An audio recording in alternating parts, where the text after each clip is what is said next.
New research has made a little bit stronger of a link between marijuana use and an increased risk of mental health disorders in teenagers.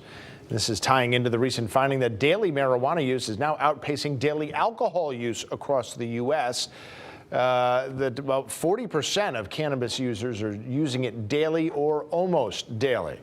Well, Dr. Syed Hussain of Trinity Health in New England joining us via Zoom this morning to talk about some of these topics, including the topic of teenage marijuana use and mental health. Doctor, good morning. How are you today?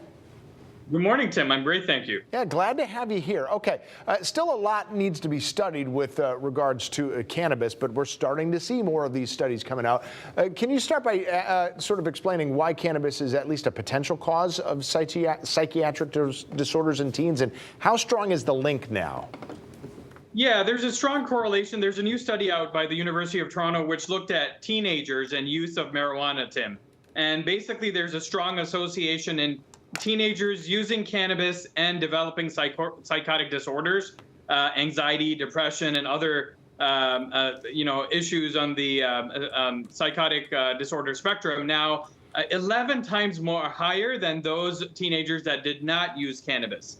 And it was only seen in this particular age group. We also know that 1 in 3 12th graders will admit to using marijuana over the last 1 year. So we know in this age group, the use is pretty high. The effect was not seen in the age group of 20 to 30 years of age. So more research is needed, but it may be linked to the fact that the brain is still under development at that stage, early stage in life. So avoiding use of this recreational drug. We know marijuana is now available legally in at least half of all the states in the U.S., although at the federal level, it still remains restricted. We anticipate that to change, but things that we need to keep in mind as more recreational marijuana becomes available. Now, it seems like at least this study showed that it was only teen specific. How about people who are at genetic risk of psychiatric disorders? Do we have any sort of studies that have looked at that at this point? Yeah, what I would suggest for folks that may have an underlying issue, that's a good question, Tim. I don't have a definitive answer, but it's important those individuals do have a discussion with their provider before starting anything or continuing using some of these drugs, including marijuana. Lastly, any concerned parents, if they're trying to look out for symptoms in their teens, what should they be looking for?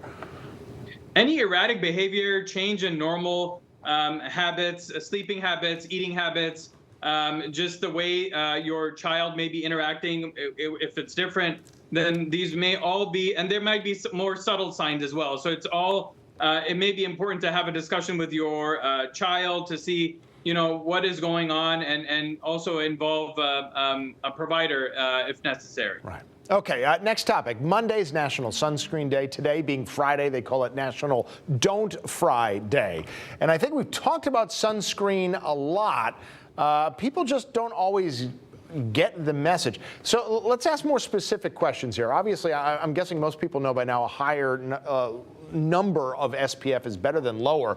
But is there sort of a bottom end at which they don't really act very well anymore, like an SPF of 8 or 10? Yes, Tim, a great question. So it's a couple things to keep in mind. I know there are a lot of products out there. So for sunscreen, make sure it's water resistant. Make sure the SPF is 30. That's the number you should be looking for, 30 or higher.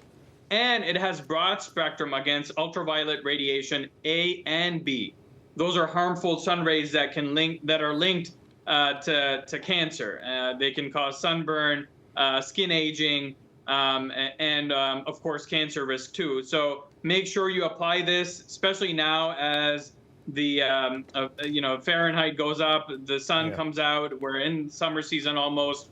It's really, really important that you cover any parts of your body that are not covered by clothing with sunscreen. It takes about an ounce of sunscreen, that's about a shot, to basically apply to your entire body that is not fully covered by clothing. Really quickly before we run out of time, Doctor, what about babies, toddlers? Should we be using sunscreen or just sun protective clothing and keeping them out altogether?